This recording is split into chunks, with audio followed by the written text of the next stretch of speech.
very, very active movement to ban fracking all across Europe. They just banned fracking in France. They banned fracking in the Netherlands. There's a ban movement in Spain, in the UK, in Poland, in Bulgaria, in Romania, and then came back and did a tour of the American South, Texas, North Carolina, Louisiana, Tennessee, and been to about 45 states with the film. This is kind of special. We have extremely important fly fishing business with Bridget on Monday, so I figured we should stop in here today and talk about it because look, what's going on in Pennsylvania is a tragedy and a crime, and it has to stop. And we have a huge referendum on fracking ahead, and it's called the 2014 gubernatorial election. Tom Corbett has done an unbelievable injustice to the state of Pennsylvania. We're looking at our state forests, we're looking at our state game land, getting completely ravaged. Communities like this one across western PA, northeastern PA, families who are in dire trouble medically. The water of this state, Pennsylvania has the second most private water wells in the nation of all states, second only to Michigan. It's a real crisis. So anytime I have an opportunity to come and talk in Pennsylvania, it's super important to me to answer questions and just be of service in any way I can. I'm just super happy to be on stage with Doug and Bridget, who are unbelievable leaders. That ban movement that I mentioned in Europe, the ban that's movements that are happening across the United States. The first one was in Pittsburgh.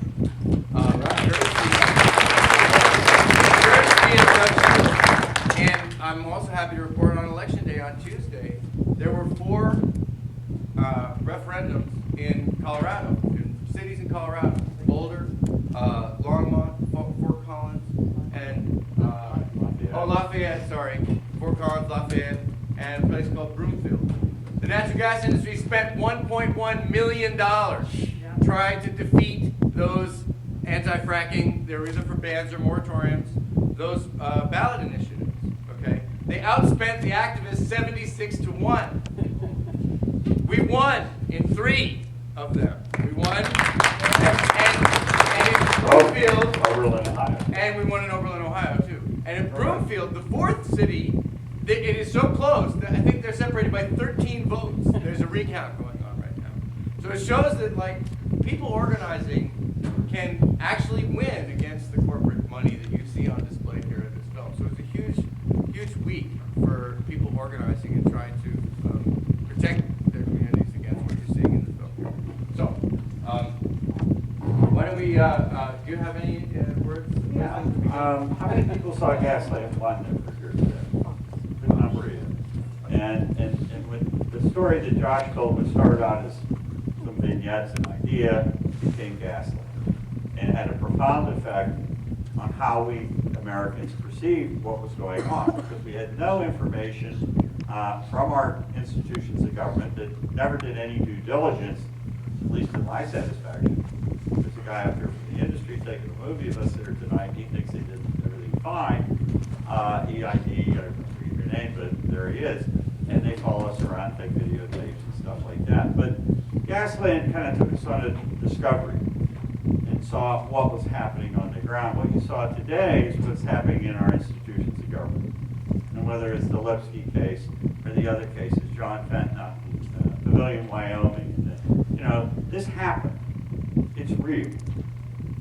And what's happened in Pennsylvania is our institutions of government failed us miserably every way down the line. Now, most people, when I ask the question, do you think government's good or bad, most people raise their hands and say, it's terrible, which lately hasn't been doing too well at all, nationally or state or wherever.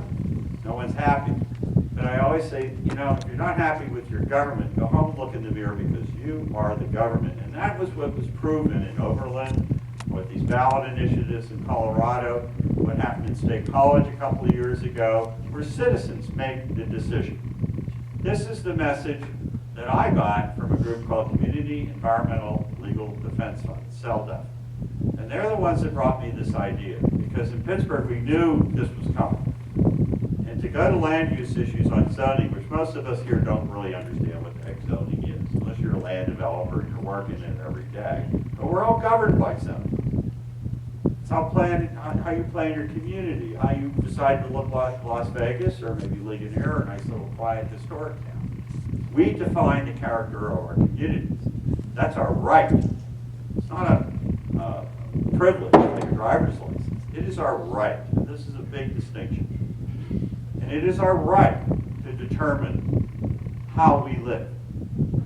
And so if we're not happy with the performance of our institutions of government, then we must, as the government, us, we the people, begin to have to bring them to heel. These are powers that we have granted to them through our constitutions, high powers that are reserved to us exclusively, and when they are transgressed, we have the absolute responsibility to call our institutions of government, be they elected officials, departments, and bureaucracies, to begin to address that which we see. What we saw in the film today is that's not happening. We have seen Secretary of EPA come walk out. You saw that with Christy Todd Whitman when she joined the Bush administration. She was touted as the new Republican when she addressed their convention some, 12 years ago. And, she became the head of the EPA under the Bush administration, and she, not long afterwards, left. And of course, she said, well, I gotta spend more time with my family, and that's what we politicians generally say when we can't say really much anything else without embarrassing a lot of other people. But go read her book. Because she did write a book and talked about the absurdities of what was going on in her job to do. Now, that's a Republican. The Secretary of EPA walks out because it's untenable. You had a Republican Secretary of Health, Dr. Amani, walk away from his job in the Corbett administration because they refused to do any kind of look at databasing these complaints they're getting about anecdotal evidence of people getting harm or not, and he was shut down.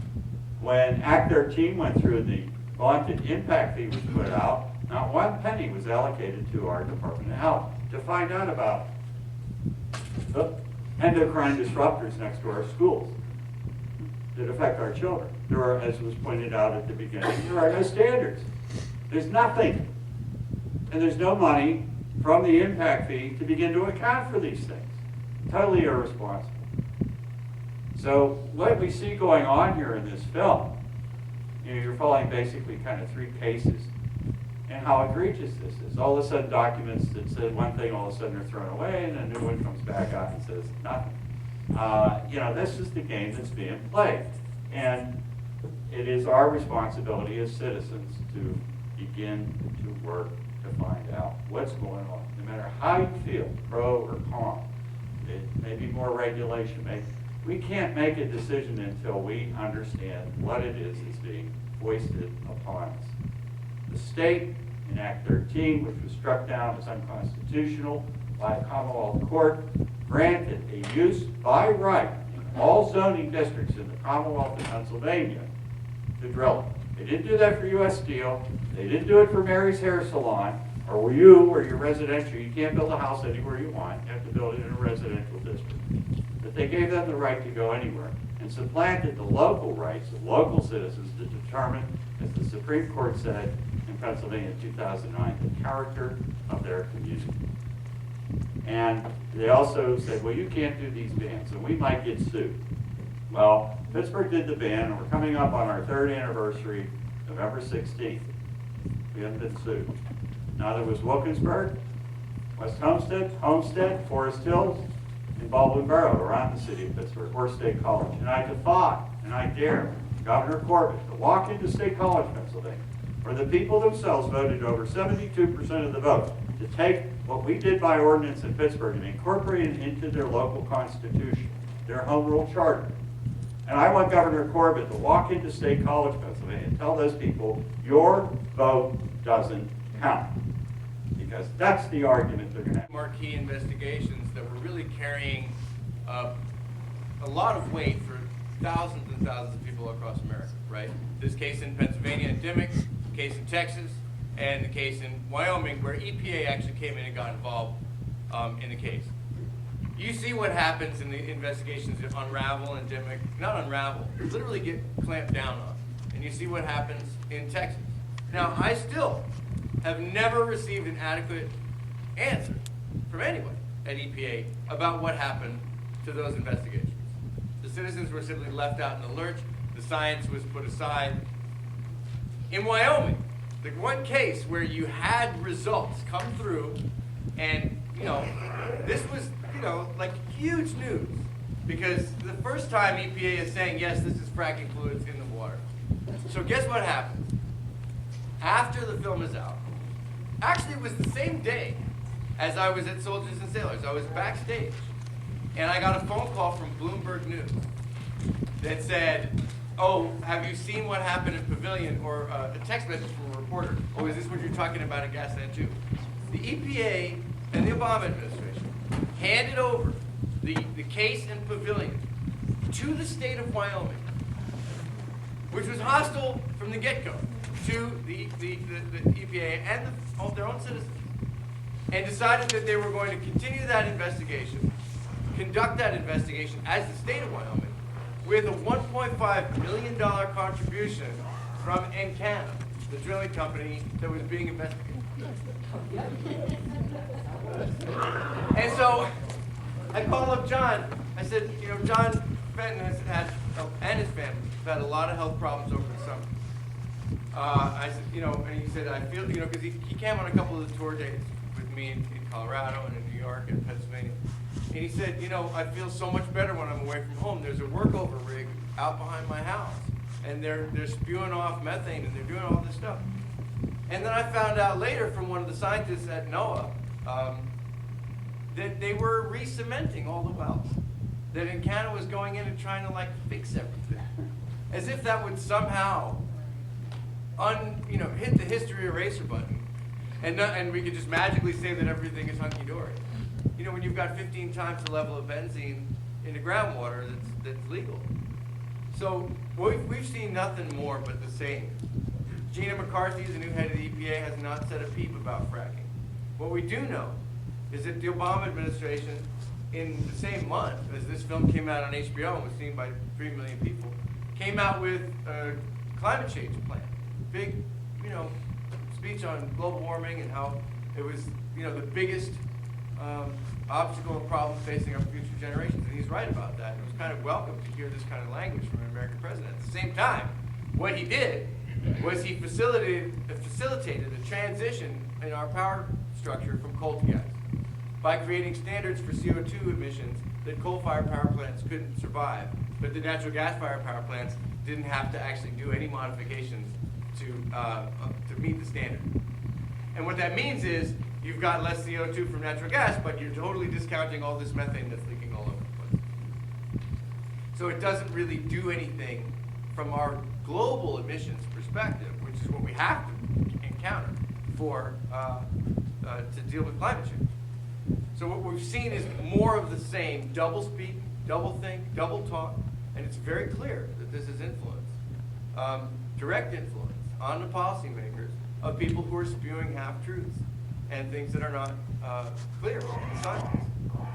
As Doug said, they're totally dismissing and minimizing the citizenship and the democratic rights in this process.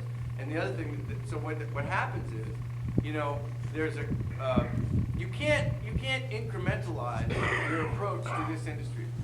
You can't do it. It's not going to help. I mean, I've interviewed people drilling wells in Washington County, Pennsylvania, who said, we got regulations on the books right now in PA that would help, but nobody follows them. I mean, you've got to look at enforcement. I was on a panel with Governor Bill Richardson from New Mexico in London, England. The Financial Times World Energy Shale Gas Revolution Forum or something. And I was there, and it was a room just like this, except everybody was in the gas industry. I mean, I hope you're not all. But they were all, they had three-piece suits and cufflinks and the whole nine, and everything was. And I'm there with Bill Richardson. Bill Richardson said, "Oh, well, we can fix this." And I said, "Bill Richardson, you have 50,000 gas wells in your state when you were governor, and you had 14 inspectors." And he had no answer for that. So when you're talking about this industry, they're going to break the law. They're breaking the law all over the place. They're going to get exempt from the laws that they don't break. So the answer is Doug Shields' answer, which is spread quickly all around the world, which is ban it. Ban it and move on. You can't build 50 years of infrastructure for electricity, power generation, and natural gas. This means Pennsylvania's going to get fracked, West Virginia's going to get fracked, Ohio's going to get fracked, everybody's going to get fracked. And that's bad for communities, it's bad for water, it's bad for public health, but it also means you've tied yourself into a system that's cooking the planet. And you know, when you're working for energy in depth, what you're doing is you're working for businesses whose business model is to wreck the planet Earth and bulldoze communities. So the bottom line here is, you know, this system under the president has failed. And I've said it over and over and over again on television, every station I can imagine to get on. And I got on them all. You know, meet with the families in this film. Meet with Professor Tony Ingraffi and Bob Howard from the scientists and engineers in this film. We requested that formally from the Department of Energy, the EPA, his chief advisor, Valerie Jarrett, the vice president, the president. We got answers from two of them. Those two answers from the president and from the Department of Energy were no. No. So it's time to move it into another category. Take it into the streets and keep it pushing out. I'm sorry. It's a long-winded answer, but the bottom line is the film doesn't need to be updated because it's just gotten worse. Thanks. Woman in the purple. Yeah. As you know, as a resident of Western Pennsylvania and most of Southwestern Pennsylvania too, we've had mining. You know, we've experienced this already. We know that the DEP, it's beautiful that our Constitution says that we have these rights, but we know that that really does not exist. We live with mining around us, and our waterways are destroyed, and there's many violations by the mining companies. People lose their well water, and you know, the DEP is just kind of part of that. The Department of Everything Permitted. Yeah, so that's the reality that we know that exists. And so what I'm wondering is, like, I'm just wondering as a sense of our two state senators, do you have a feel for them? Like, what about going after the exemption to the Clean Water Act? Would there be any hope of that? And also, with an election coming up, you know, Corbett says he's going to run. Well, I don't know, even a Democratic candidate, they're probably going to be part of the gas industry too. So, like, what is the sense politically on citizens of the Well, state? let me address Senator Pat Toomey and Senator Bob Casey, and one a Democrat, one a Republican, and let me make it very clear. To me, I don't see either party, at least some of the leading lights in the party, holding any high ground on this. I've written to Senator Casey a couple of times. I know him personally. I helped when he ran for office. The coffees introduced him, all kind of stuff. And I get these form letters back. And they say absolutely nothing. You know, thank you for writing, thank you for your thoughtful comments, and we'll look into that. And that's about it. And I don't see, and you know, the last time I saw anybody of note in Pennsylvania was Joe Sestak, when he was a United States Congressman, former 3-star admiral, American hero, patriot, genius, the guy's brilliant. And he and a couple other congressmen put in was it the FRAC Act, I guess, to kind of start. Yeah, Joe Sestak was actually to be. No, I'm serious. We need to That's the expand it. campaign from protecting our waters. So please, Mob and all the other organizers here, I'll put you in touch. You know some of the people involved there. But that's really going to be an important part of the strategy to take back the state. Can I make a suggestion? We're going to put Bridget in charge of turning us off so Okay. we can. Question from the EID guy? Yeah. Yep. Oh, good. Hi. How you doing? I just got two questions, just because you spoke of half truths in Okay, your okay. last question. There we go. So I work with a lot of landowners. Uh, So NWPOA, and Uh-huh. you know what started this whole this Gasland narrative in your first movie was that you got a lease Right. for $100,000, correct? That's what you said in the movie, right? That's right. Okay, is that true? Because I also heard an interview on Aspen Right. Radio where you kind of tried to go off the record because you were questioned. We'll take both together. All right, so that's the first question. And I also, you know, NWPOA keeps records of who pays dues and things like that, and you're Right. not in the system, so I'm curious as to why that's in the Well, narrative, yeah, like I but- said. yeah, So that's the first that's the question. second question. Second question, Okay. I got it on my phone actually. I read an article, I think it was the Free Beacon that did it, about the, Free Beacon. yeah, actually a few other newspapers ran the story. That in Texas, the flaming hose, yeah, that was said to be a hoax. It's actually in court, and it was found that it was a fabricated story that you use, kind of like the in the first movie, the flaming faucet. So I was curious, you know. All right, well, just It's a documentary, and you have a lot of people. Obviously, there's a lot of people. That's right. Just factually. Okay, just factually. Shoot. Okay. My family submitted over 60 emails from the NWPOA that said, "Dear members." In fact, one of them said, "Now all of you who are on the waiting list are now members," which means we got the same lease offer as everybody else in northeastern PA. That's very, very clear and simple. The Northern Wayne Prime, well, they're talking about the leasing, and they're trying to drum up some kind of strange controversy, when in fact it's completely the opposite of the facts in the case. And you could say that NWPOA denies it, but we have something called email, which have records and dates and IP addresses attached to them. And they've all been submitted. All this stuff was submitted to the New York Times. I mean, the gas industry loves to come in and try to challenge credibility. Then how come you didn't say that in Aspen Radio? It's okay, it's okay. Hey, wait, no, it's okay. How come wait? Wait, no, because actually I want to. I'm just curious. The Lipsky case is very good. The Lipsky case is cut and dried. The evidence is presented in the film. The EPA came in. I mean, you know, these things are not fabricated. They're not a hoax. Why? It's what I'd like to ask you, sir. People ask me all the time, how is it that the gas industry can do this? They say, don't they understand what's going on? So I ask you, actually, sir, is it just that you are completely ignorant and repeating things that you have in a notebook or in your phone? Or is it that you're so in denial? About what? That you can't handle what's actually happening to people in Pennsylvania? Yeah, you What's live actually on happening to this. people You live on this all planet across too. this country. Absolutely. I want to So ask you the question, sir. Please Go ahead. answer, because I don't know how to tell. I can answer. Go people- ahead. When people ask me this question, how can the gas industry do it? All I have to say is, I don't know, because I'm not them. Because I can't possibly put myself in their shoes Okay. to figure out how they're demolitioning communities and that they're putting people's health at risk. So let me ask you, sir, after I've said all the things, you know, and the record's been written on the two questions that you just asked over and over and over again. All the questions are online, they're all on the website. It's a rudimentary search to find out the actual facts. In your heart, do you know what you're doing? Do you know what you're talking about? Absolutely. So this is a resource that we need, that we're using, that we're developing. So if you want, is that? Yeah. How'd you get here, I want to sir? hear the tone of voice. I want to hear the tone of your voice as you. Absolutely. Absolutely. So it's like I said, you fly around the country. We all use this resource. You talk about renewable energy, Josh. That house you have in Delaware, how many solar panels do you have on the roof? Well, we actually buy our energy from community energy, which is renewable. All right, good. Well, I'm glad that you're taking a step, because a lot of people in this room don't take that I just step. want you all in this room. Okay, so shoot, how many people have solar panels on their roofs? You're attacking us. I'm not attacking. So far I've been yelled at by multiple people in the room. So now I'm here to defend myself. Absolutely. So like I said, we're developing a resource that we all use. Your answer was an attack, a personal attack on me. If you'll note the ad hominem attack. Yeah, of every single one of us here. Okay. So please, sir, go home, brother. Look in your heart and look at what you're doing.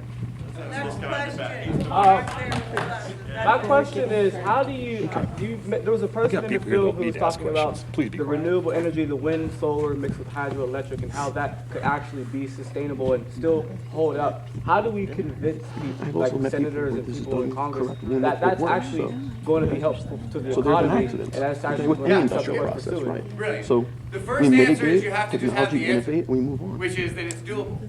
And this is the amazing thing that Mark Jacobson is doing. He's doing the math. Mark Jacobson, who's in the film, just went on David Letterman. David Letterman was like, I have all these doom and gloom people in here all the time. Tell me something positive. It's kind of a wonderful interview. But together with Mark Jacobson and a You whole know bunch that of New other York City amazing now folks, has we the started cleanest something air called the it's had in Solutions 50 years Project. because of its shift And in the natural gas Solutions as Project a is fuel. rolling out over the next 6 Have all months those to people, a that's year, 34,000 where we're going to engage and with after communities to 400 get that less plan household going trucks and for meet people in New York this City. room, for example, with a whole room full of renewable energy So when we say it providers. impacts health, So it that you can impacts health start doing this positively. on the local level. There are individual Go through the solutions, extraction process. there are community-based solutions, and there are legislative solutions, right? The individual What ones about are the- pretty small, like they're your own, It's the school, like stratfocus.org, get it's your on house there. in a much better Here's efficiency another website. rating, do those kinds of things. There are a Stratfocus.org. lot of programs, like in It's all Pennsylvania, disclosed. if you install You can look at a it by well. skylight, you get a tax You can credit get it by for well. almost the whole price of it, because it lessens your energy bill. There are all sorts of things like that that people don't know that you can do individually. The second one is, this has to be a community-based initiative, because not everybody has a house to put solar panels on the roof. So we have places, though, like norm, shopping mall parking lots, naturally occurring right now. and median strip-shin highways, and sometimes Farmers have That a was piece of with land the that try and is just treat used for it. grazing, and you can still graze underneath Yes, it solar was. panels. You build a community solar farm, and your community then buys that energy. There's also community energy in Pennsylvania. You can sign it up for it right now. That's one of many. There's a Pennsylvania electricity bill of rights actually that exists for electricity. So you can go ahead and comparison shop for renewable energy companies in Pennsylvania right now. But the third step, the legislative step, is to say, all right, we are here as a group of citizens that are campaigning for this stuff. So please just write this down: thesolutionsproject.org. We're starting to write out emails. This week is our first introductory email. We're going to try to get, we have, Jacobson's writing 50 plans for 50 states, and we're starting to push that forward, because let me tell you, it's us who are on the line with fracking who are going to be the change agent for the future. We understand why this is so important. If we don't have solar panels, if we don't have wind energy, if we don't have these things, we're going to get fracked, or we're going to keep getting fracked. So we have to actually lead the charge here. We have to be the early adopter. So please go ahead and sign up at that solutionsproject.org. If you're on the Gasland email list, you'll get an email about Solutions Project. There's such a complex question, but it's going to take some A whole nother time. level by asking all of our universities and our religious churches and institutions to divest in fossil fuel investments and invest in renewables. And when we get that across to universities and students to demand that their universities divest in fossil fuels, economically, Yeah, it's I do going to public take each relations, and every yeah. one of us, and we But can I make it understand the happen. renewable side. But it's a I'm very for whole renewable energy. world That's not a thing. economy That's that not a we're question. dealing with. But there's just And a right happy now, medium the between oil and gas hydrocarbon use industry and owns it, renewable and we energy. need How to do you think change those that. windmills One get started? last That's not the point. point. Commonwealth They of use natural Pennsylvania gas State fired to Assembly get that propeller introduced a started. new We raft need of bills. fossil fuels. Please pay attention. Right, absolutely. That are giving more and more subsidies to oil and gas industry in Pennsylvania. Governor Corbett has spent $30 million in grants to an industry that can buy and sell the plant. I mean, Exxon could write a check literally for $1 billion right today, and it wouldn't really bother their Originally, when this bottom whole thing line that started, much the at all, industry really. and Josephine Water And Center, so they used now that you to want to get into, clean the. I'm a socialist and Shouldn't all that crap. I'm a that free was not the right market. thing to be doing. You can't have a free market if you're They use gaming diesel it, waste from music where power to waste you, power. every time, your We can tax talk credits about that it. are here I don't wanna get yelled to, at. you put a solar panel on, you get, that tax credit thing keeps going up and down. It has to be renewed every 5 years, and there's always a controversy. And so there's no stability in the market if you're gonna go down that road. As a public policy piece, you wanna steer people away from fossil fuels because of climate change and all the other attending issues to fracking and whatnot, to move us to a sustainable energy system. You've gotta push me, pull you energy policy in the United States. On this napkin from the dining room of this university, it says, I appreciate that. save the environment one napkin at a time. That's what it says. We see pamphlets all around for, hey, sign up for this, like this job to get involved in the drilling. But it bothers me because, I go into these offices and I see all these pamphlets, but there's nothing, the kids aren't getting the other side. Exactly. Unless they do it on their own and they do One some of the- investigating. One of the biggest issues I had with this whole fracking thing was that when Governor Corbett started fracking, when he became governor and the fracking was going on, he had a panel, he put together the Marcellus Commission, which involved, I think, 2 environmentalists, a bunch of other not one single person from the public health sector. Everybody that's suffering health issues from this industry, wherever it is, whether it's in Colorado, Wyoming, Pennsylvania, it's all the same. They all have the same symptoms, different, degrees of it, but nobody is addressing it, and there hasn't been data done on the health impacts from this industry. We have a book that has a few stories from people across the country who are telling their story about how the health problems that they're facing from drilling. And this is one of the biggest problems we have. Nobody is addressing it, nobody's helping them, and they don't even have data to figure out what these people are suffering from. So that is another reason why this is a bad idea, it needs to stop, and we need to help these people. So by buy one of these books for a $5 donation, we are trying to raise money to help people with medical costs, help them get clean water, and in this part of the state, in this part of Pennsylvania. Right now in the Woodlands, right here, we have 53 families that can't use their water. So, I mean, it's criminal what's going on. And this is not what democracy looks like. Can I add just one thing about the jobs and health together? We are putting out a piece on workers in a few months that I've been working on. We didn't want to make it like a tiny piece of Gasland 2, a much bigger story, so it's like a half-hour short. The guys who are working in these in oil field, they're 7 times more likely to die working oil and gas than they are in any other industry in the United States. That's all about negligence. Most of those are what do you say? Unless they run a video Yeah, you know, take this as a warning. You're 7 times more likely to die working for the oil and gas industry. It's a joke. It's a joke. But actually, that statistic is true, and that's criminal negligence in my book. Also, these guys get really sick. Driving out here, going through Altoona, there's a guy named Randy Moyer. He was a truck driver. He had no work. Diesel prices went to the roof. He took a job driving a truck for the gas industry. Within 6 months, he had really serious problems, peripheral neuropathy, brain damage. He's got chemical burns all over his body. He was told to clean off gas pad sites with no safety equipment. He thought this was mud. As it turns out, it was radioactive fracking chemicals that were all over these sites, and these guys are transporting this stuff all the time. And I'm getting a lot of phone calls from workers in oil and gas industry working right over around here in Washington County and in Greene County and West Virginia, who are suffering very, very serious health effects because they're not being told what they're working with. And that's a piece that's going to come out independently. We're putting it out online. We have another piece called Sky is Pink that's online. Gasland and Gasland 2 available for community screening. All of our materials on our website, everything there. Print them out and put them right next to those brochures. Take this worker piece, show it in the school. If they're doing a jobs fair, show the kids this piece, because I'm telling you, when I asked Theo Colbert, who's the 84-year-old national treasure, multiple awards, EPA, advisor to the Senate, scientist, 86 years old, we were in Colorado, we saw her this summer. She said if I had a son, and he said, should I go to war in Iraq or work for the oil and gas industry, I'd say go to war in Iraq. The Protect Our Children campaign, right now in your community, they're drilling on your children's school property. There were photographs of flaring. I forget the name of the school. While the children are out there playing soccer while they're flaring these wells.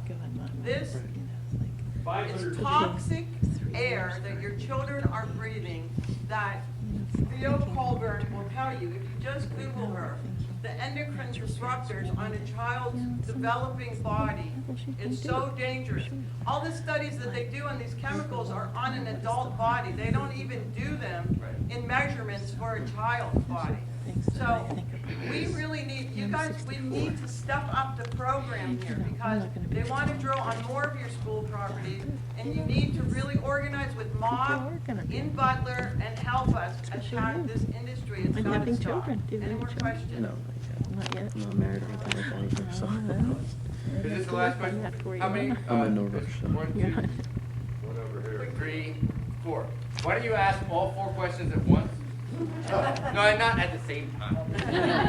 But like, you know, like make your question really short, and then we'll try really hard to answer them all and make our answers really short. Okay, you first. I was particularly, I want to say thank you for doing that film. I hope you get another nomination for the county. Well, It's better than the first one. I thank you. I think it is too. And I think it's better because it shows much more the complexity of the problem. And I think it's very, very moving. But there was a particular part of the film that struck a chord with me.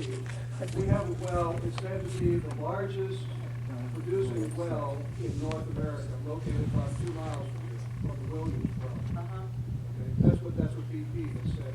Shell has said. We live about 3,500 feet away from that well. We're monitoring our water regularly to make sure we're not getting pollution. But one of the things that came up in the process before they were drilling was that we were told by a Shell person, this is going to be an industrial. This whole, it will be like Colorado, Wyoming, that you saw in that there.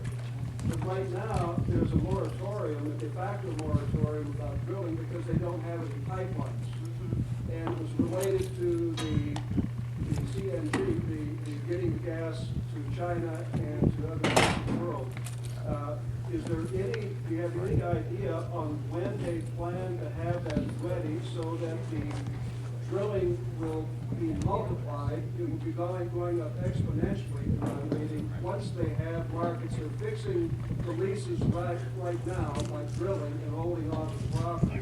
But what's going to happen, they will go whole hog, and this will be an industrial zone within probably 2 or 3 years, but I don't know when, what's the calculation or the anticipation of the pipeline? Let me ask. Wait, we're gonna ask you all one question. I think it was,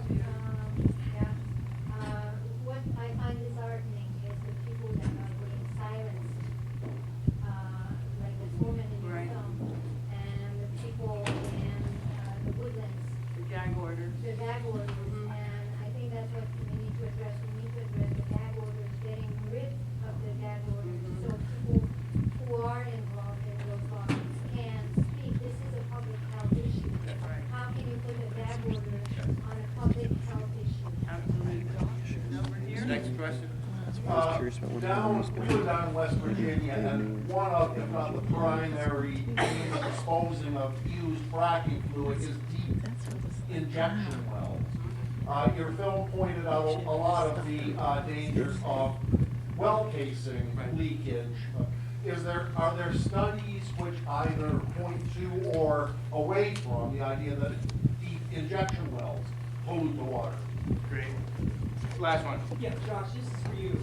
You impressed me as a young man who's better at questioning authority than being one. Now, what have you learned that works when you go to question authority or question Right. big corporations? I like to learn. I would challenge that. I'm not so young. I'm 41. That's it. Compared to me, But can I just? Let me save that for last. Injection wells. The same problems of cement failures. All these things exist. There is an unbelievably devastating article in Scientific American that came out within the last 6 months about injection wells, and that's a study. And it's one of the guys at EPA just goes off and he says we're building an America on top of this toxic pool. I mean, you can't believe that we're injecting this material. I've seen photos of injection wells that are leaking right at the source in Ohio. The cement issues are very similar problems for injection wells. Injection wells, are disposing of all sorts of industrial and chemical waste, not just oil and gas industry. So I would take a look there at that Scientific American, but it does not look good, and it is certainly not better in terms of construction than the way the frac wells are working. I hate to give you that answer. The pipeline, I don't know the answer. Let me throw it. The pipeline and the gag order both are really fault. You got one. Me, I go straight down financing it in the Eastern Kingdom, but I don't.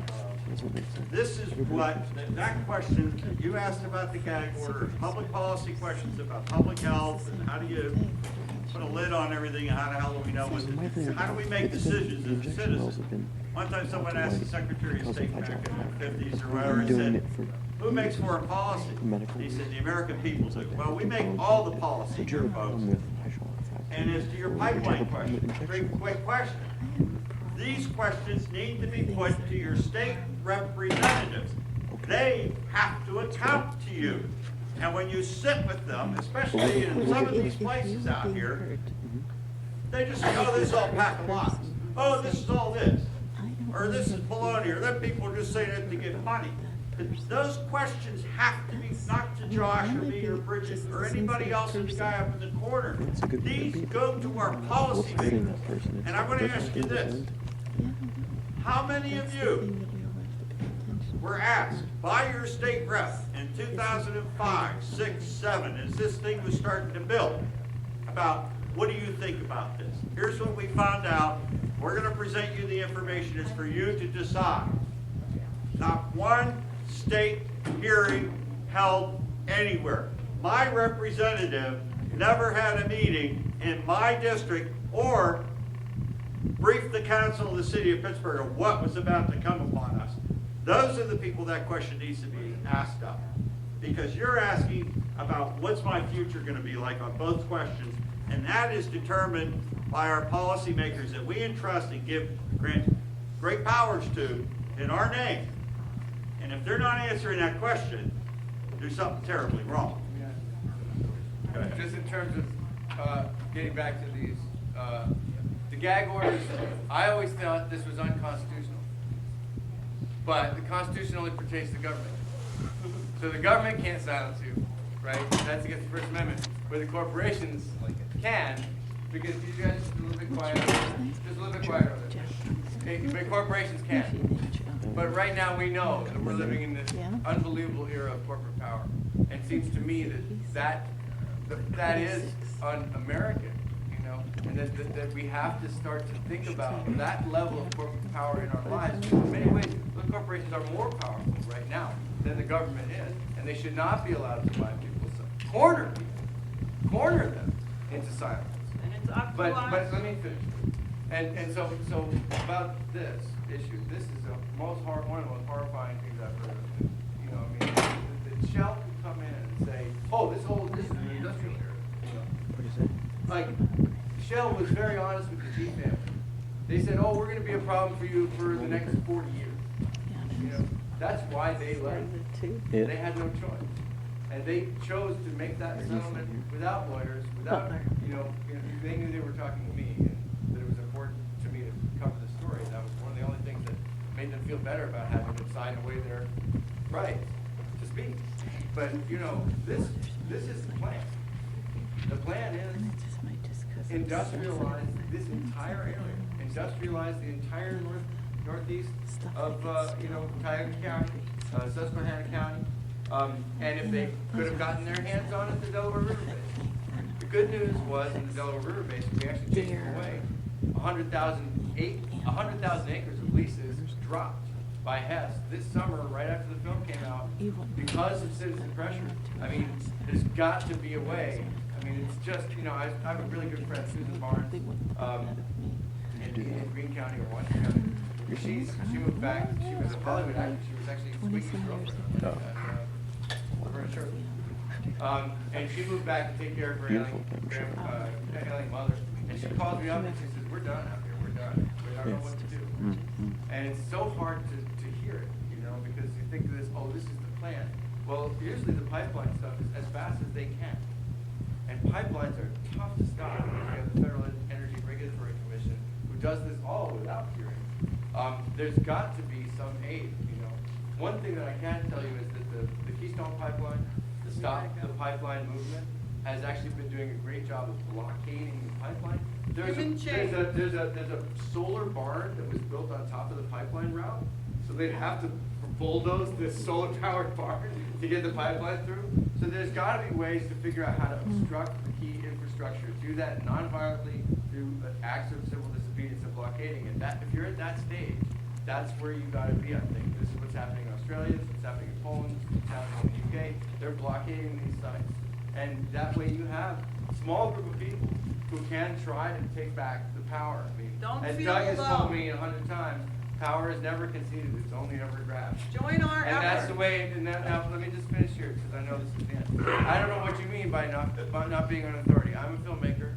I do this most of a couple days a week, maybe, I don't know. This is my thought, is to come out and try to talk to people as many times as I can. You know, with Gasland 2, it's been about 45, 60, 50, 46 cities. The first movie, it was 250 cities. You know, to me, this is about showing up and saying to you, you know, we all have to show up when this is coming to our door and bind together. I do think, like Bill McKibben would tell you, that this movement is not going anywhere. It's not about leadership. There are some people who will, you know, say amazing things, make movies, be in some ways like guiding presence. But But what I do think is that you won't shut up. But what I do think, the man has the question. What I do think is that this is on us. This is a populist movement. So you'd agree It's to- on us to go Status ahead and words get are- moving nobody said forward. anything. Huh? The status words in English language, nobody said anything. You're trying to be a spokesperson. Anybody else to get out there? Yeah, Well, I'm here to answer questions, but I'm also here to tell you We are what the has army. worked. What has worked across the world. The cavalry's not coming, you get it? Power to the people. Cavalry is here. Yes.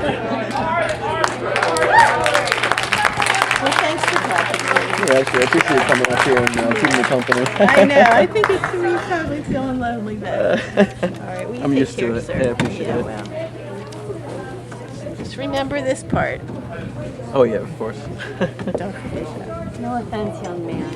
You have a lot of old people here that have, been